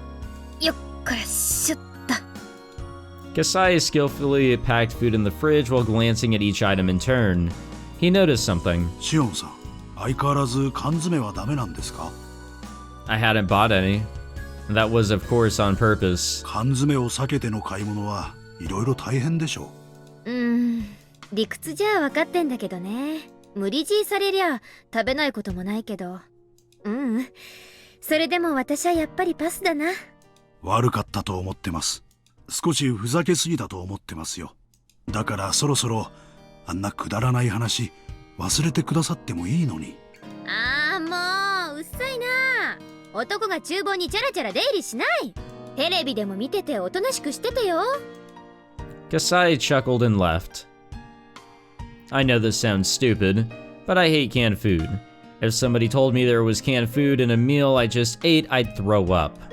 It started with a silly thing. Kasai told me a horror story when I was little. You know, one of those urban legends about meat made from an unknown source. Like those rumors about how there's worm meat mixed into burger patties or dog meat in beef bowls. Kasai had fun telling me one of those stories because of how scared I got. He had fun, but I obviously didn't. I even started to cry in the canned food section of a supermarket, and that's how much I hated it. I don't freak out like that anymore, but I still don't like canned food. Since I don't like it, I don't force myself, and I now live my life naturally, avoiding canned food. Makes sense. One of the big differences between us twins is that Mion doesn't have this issue.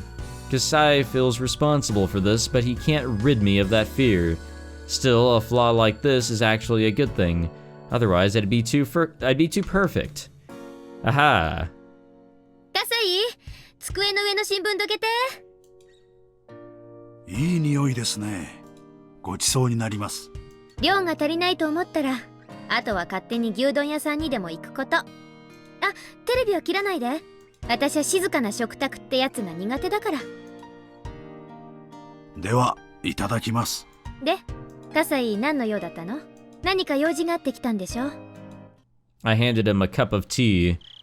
I could wait until dinner was over, but I wanted to get to the point quick. 食事が終わってからの方がいいかと思ってましたが、食べながらにしますか？カサイが来た時点でずっと何の用か気になってるから、先に言ってくれた方がご飯の通りが良くていいかもです。自宅に学園から電話が今日ありました。Uh-oh. 今日そりゃ遅いね。よっぽど表沙汰にしたくなかったと見えるな。で、どうなったの？電話は茜さんが取りました。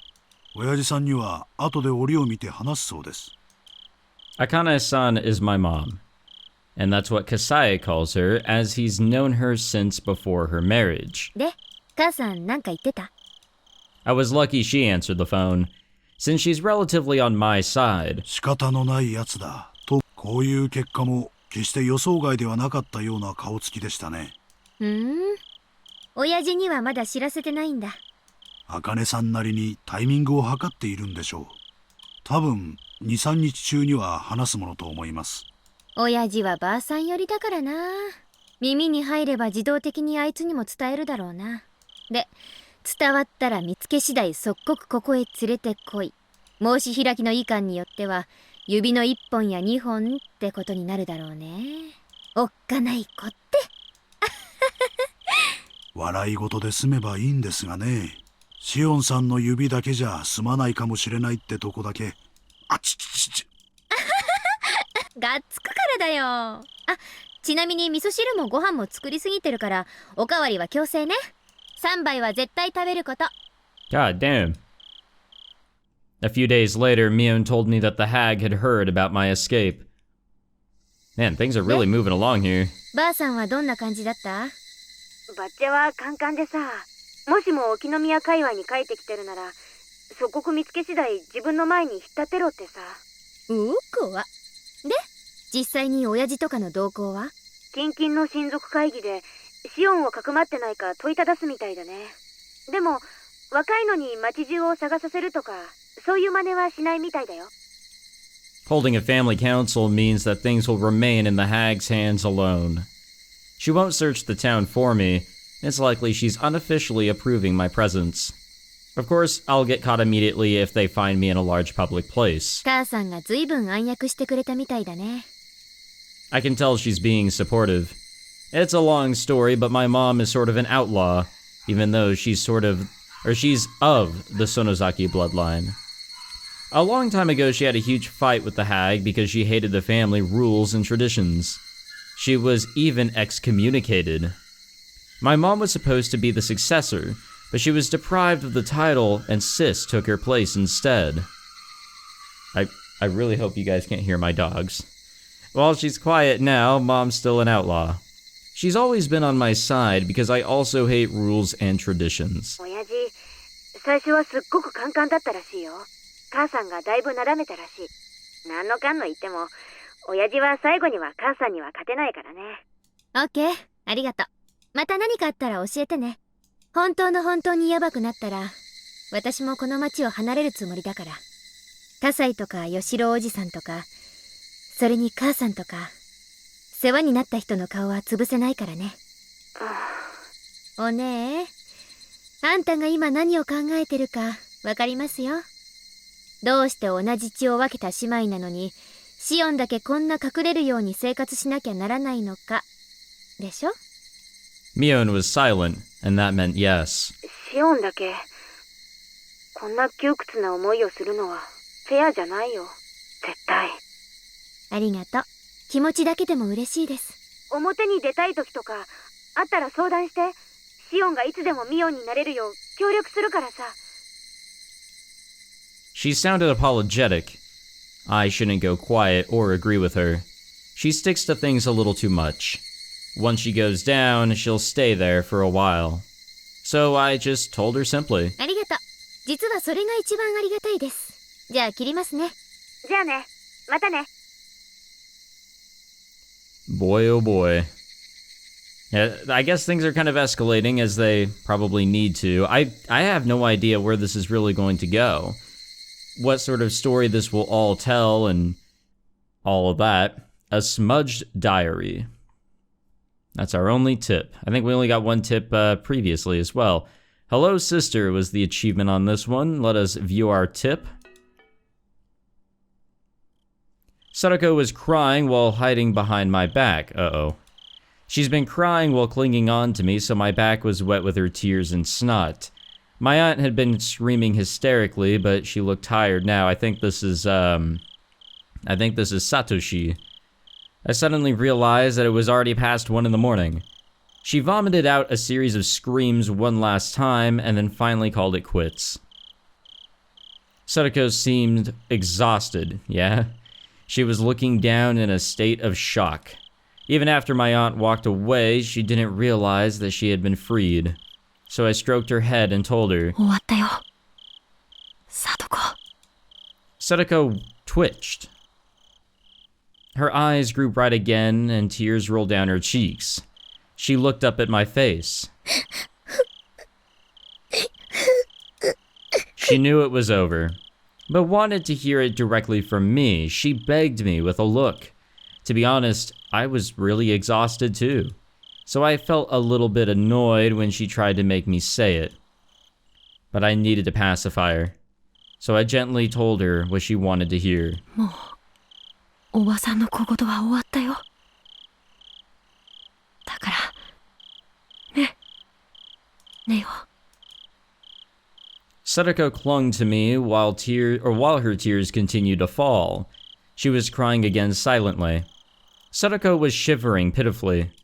Her small back reminded me that there was nobody else to protect her. さあ、歯を磨いて、それから布団を敷こう。Why do we have to be reminded of this pain? そしてぐっすり休もう。Why do we have to witness a little bit of it? This is probably like the worst part of everything that we've seen so far. Well, obviously besides all the deaths and what have you, but this just fucking sucks. Sadako smiled faintly and nodded. I felt dizzy. As I was released from the strain, a harsh drowsiness fell upon me. While Sadako was washing her face, I went to the toilet. I zoned out while watching my pee. In my dizziness, I almost missed the shot. I felt like I was being sucked into the toilet. I couldn't even remember what caused it. I've never had this feeling before, or this problem. Why did my aunt start screaming today? Well, she is going to be the target this year, right? That's what's coming up. I think that's what's coming up. I want it to come up. It will come up at some point. It's a very quiet afternoon as always. Since I can't go outside as myself, I have to match schedules with Mion when I go shopping. I've gotten used to it by now, so it's no longer a hassle. Because of this, I naturally have to buy things in bulk. Today I shuttled between shops and my home. あれは買った、これも買った。ああ、そうだ。今日って100円セールの日じゃなかったっけ？忘れてた。Being in a good mood, I spun around with my arms spread out. I felt like a little whirlwind. My arm hit a motorcycle parked on the sidewalk, It obviously wasn't where it was supposed to be. もう何こんなとこに止めてるの誰？ I gave it a kick with no hesitation. This sounds... Oh my god, this is super familiar. There were 3 motorcycles lined up there in a row. They all felt like dominoes. This is stupidly familiar. It was a beautiful sight. This is fun, I thought. Being in such a good mood made me leave my guard down. I didn't realize that the owners of the motorcycles were right nearby, and they looked pretty scary. They grabbed me by the neck and dragged me into a dark alley. Oh, okay, this is not familiar.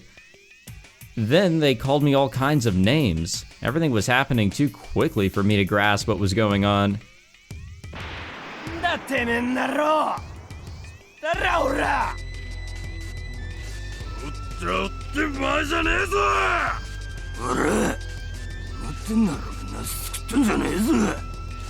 Whoa, they can't really talk properly.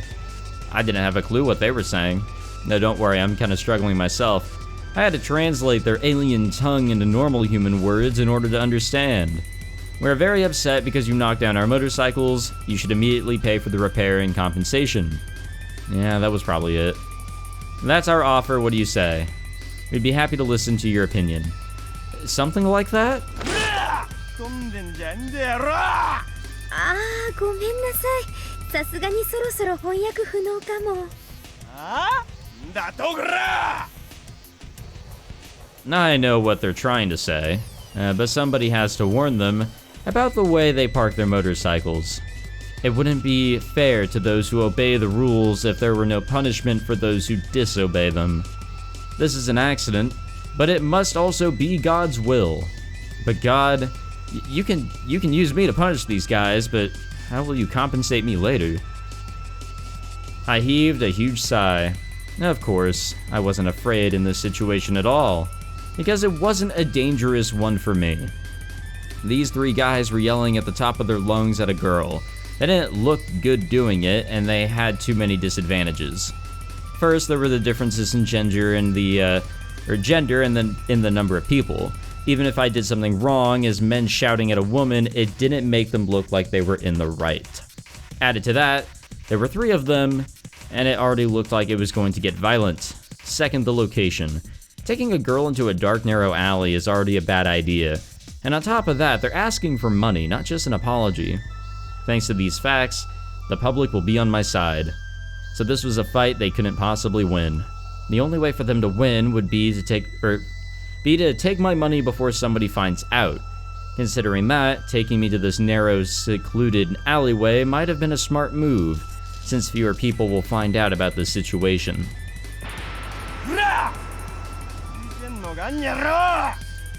I knew how slim their chances of winning were. From the very beginning, they had picked the wrong girl. I'm Shion Sonozaki now. It'd be foolish to mug her in Okonomiya. Soon enough, the people in Hinamizawa would notice me and gather round. They don't spare mercy for their enemies, no matter what. The punks didn't know this area well.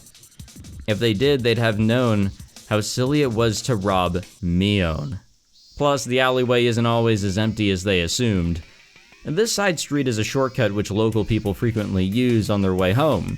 In the late afternoon, many people will be passing through here. That time has almost arrived. If I held off a little longer, the street would soon be filled with people. And then the punks would have to go away.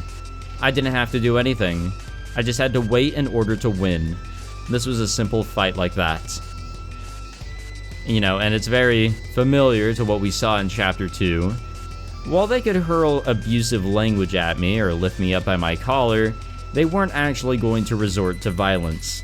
Cheers to the educational system for ingraining the ladies first mindset. But as a wicked person, I wanted to toy with them a bit, even though I could win this by waiting. I wanted to paint them as even more villainous and drive them into a corner that would be even harder to talk their way out of. That demonic desire was rearing its horns. To put it plainly, I'd only need to act as the poor, helpless victim a little further. Like the pathetic, pitiful, tragic heroine everyone wants to sympathize with.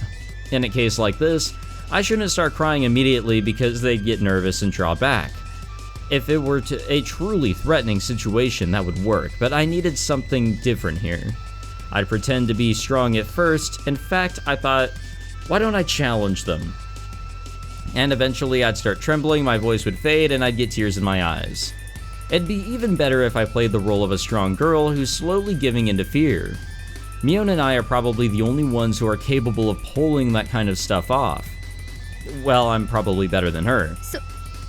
そんなにしつこく言わなくてもいいでしょ。悪かったって言ってるじゃないですか。Excuse me, I was getting a drink. I talked back with a little hesitation. Am I getting tears yet? Yes. By the way, I've heard men can't shed tears on command. I feel sorry for them. The three punks faltered a bit due to my sudden change in attitude, but they soon started yelling at me again. I had to keep going. That way they'd blatantly look like they're picking on a helpless girl. もう許してください。なんだよこら。さっきまでの伊勢はどこ行ったんだよ、にゃろ。そんなのだってそんな今頃泣くくれなら調子くれてんじゃねえんだよ、たくよ。 It looked like they were laying off a bit. Did I overdo it a little? It'd be boring if they let me go now. At that moment... Oh. いい加減にしないか。 Satoshi, so that's what he looks like. もう泣いているじゃないか。やめてやれ。 A boy around my age appeared. He was skinny. He looked weak. He looked younger than he probably was. He also looked smart. He bravely glared at the punks. なんだなこの野郎。足んねえことしてって邪魔するな。 The punks turned away from me to face the boy instead. The boy looked a bit agitated when the punks started yelling at him. They sure were ruthless, but the boy must have known that from the beginning. He must have known that he was going into a dangerous situation, yet he didn't hesitate, not like he doesn't live with a fucking dangerous situation on a normal basis. 黙ってたらわからんがな。返事せんか返事。 He must have wanted to shout back at them, but he probably never used that kind of language in his life, so he couldn't have expressed his feelings out loud. He might have not even known what to say, so he just kept on glaring at them, to let them know that he wasn't going anywhere. The three punks, though, might have thought he was just lost for words in his fear, but I knew different. The boy was overpowering them with nothing but his will. The punks were losing, so they resorted to violence. They grabbed him and knocked him down. They hit, kicked, and tossed him around. It looked painful, but I knew it was his victory. Was it? Was it really? In the end, local passers-by stopped the punks. They made no further fuss and just went away. The boy stood up. He was covered in dust. He smiled when our eyes met and asked me if I was alright. He didn't look particularly okay himself, though. あんたもよくもまあ勝てない喧嘩を買う人ですね。 Good question. I think in chapter 3 it was alluded that that she kind of liked him. You know, that she was probably pissed that he wasn't around and that he disappeared. So I guess this is important to see I guess how these two meet. I'm assuming they have not met before. 次からは勝てる算段がついてから喧嘩を買うことを深くお勧めしますけどね。最初は迷ったよ。He laughed, saying that he was watching from the beginning. That meant he had the option to walk away, but instead he worked up the courage and stepped in. そういうのは勇気って言わず、身の程知らずとも言うかな。ミオンは口が減らないね。助けてくれてありがとうくらい言ってくれよ。Oh wait, that's right, we're Mion right now. 泣いてたじゃないか。別に泣いてなんかいません。あれはちょっとした演技で。いいよ、演技でも。ちょっと信じてないでしょ。私が本当に泣き出すと思いますか？思わないよ。天下御免の園崎ミオンが不良にいじめられて泣き出したなんて誰も思わないよ。 Okay, so this is probably the first time Shion is meeting Satoshi. Satoshi doesn't know that this isn't Mion. 何を笑ってるんですか。全然信じてないでしょ。私が半泣きなんてするわけない。信じるから信じるから。 I realized one thing. He must have been one of Sis's friends, or must be. He didn't seem to realize I'm her twin. He thought I was Mion with a different hairstyle. Mion and I had to live separately since before we went to elementary school. Mion was in Hinamizawa, and I was in Okonomiya. I lived in a totally different environment from her, so it's not strange that people don't know me. Excuse me. Actually, one or only very few people know I exist. I almost told him that I'm not Mion, but I managed to stop myself. Shion shouldn't be here. He's from Hinamizawa. It wouldn't be good if he thought he was thought he saw a Mion lookalike in Okonomiya, so I had to act like Mion.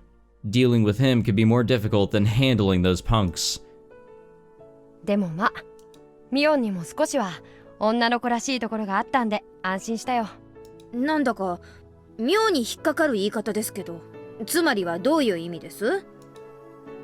ミオンのことだから、なんだか珍妙な憲法でも使って瞬く間に撃退してしまうんじゃないかって期待してたね。だから泣き出した時は正直驚いた。だからあれは泣き真似だったって言ってるじゃないですか。さっきから人の話ちゃんと聞いて。 He gently put his hand on top of my head and stroked it as if stroking a kitten. I could remember somebody doing that to me when I was little, but it had been quite a while since somebody stroked my head. I didn't know what to do. Why did it make me so embarrassed? My face reddened all at once and I couldn't say anything. バカにしてます？ひょっとして。 I stuttered in embarrassment. He looked calm as if he was used to doing this. Well, he should be. なんでもいいよ。よかったじゃないか。よかったって何がです？無事で。 He smiled while he kept stroking my head. His smile looked divine. He wasn't going to stay for long. He'd already saved me from those guys after all. じゃあ、僕は行かなきゃならないから。そろそろ行くね。あ、うん。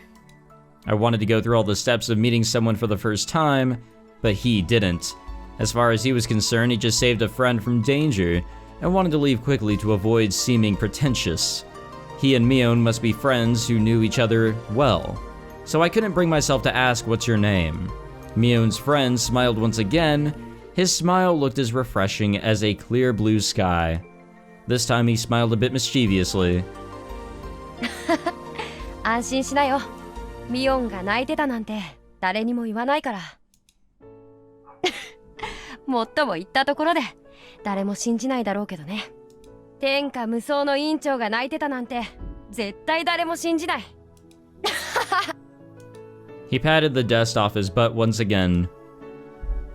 He walked back to the sunny main road away from the dark alley, and then he turned around. じゃあまた明日。学校でね。うん、学校で。 He disappeared into the brightly lit street.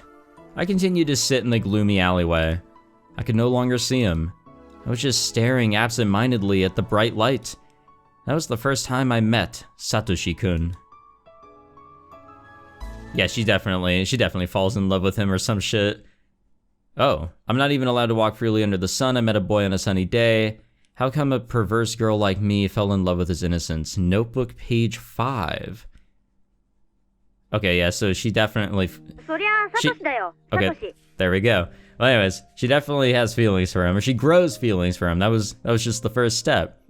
And I guess it's worth thinking about that Shion probably doesn't know who Rena is, probably doesn't know who Soroko is if she doesn't know about Satoshi, and probably doesn't even know Rika. Even so, Rika's pretty important. It looks like Shion wasn't really a part of Hinamizawa all that much. So probably doesn't know Rika-chan. So out of all the main characters, the only obvious person she knows is Mion. I guess we should keep something like that in mind.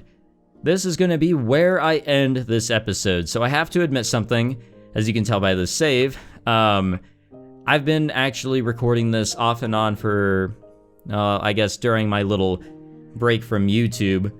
I haven't really been doing this on a daily basis, and yes, a break on YouTube. I don't even remember what I talked about in the beginning of this episode because I started recording this episode near the beginning of October, and now it's October 17th when I'm finally finishing this. So yeah, I've been kind of off and on recording this because I wanted to jump into this, but I didn't want to record on a consistent basis like I was with, well, not on my YouTube break, if that makes any sense. I just really wanted to jump into this, if anything. Whenever I got an itch to continue on in Higurashi, I would sit down, record 25-ish minutes, and just call it there. That's what I would do. Anyways, there's my admittance. I didn't want to keep that a secret or anything, but wanted to let you guys know that, yes, this episode, as long as it was actually broken down into a few recording sessions, but it is what it is. Thank you all for watching this episode.